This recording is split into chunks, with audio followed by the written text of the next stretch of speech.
Si Robin des Bois avait été parmi nous et surtout avait été réel en 2025, est-ce qu'il aurait été bon en trading grâce à son karma?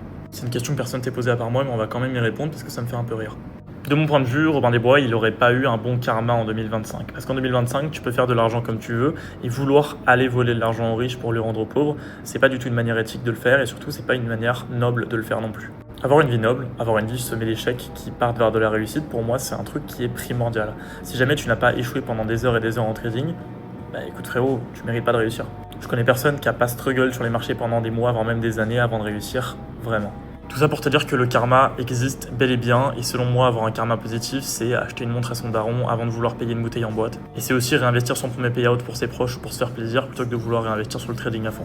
C'est un peu un domaine hors nature, mais la manière dont tu appréhendes ce domaine-là, ça va déterminer si oui ou non tu vas avoir un bon karma suite à ça.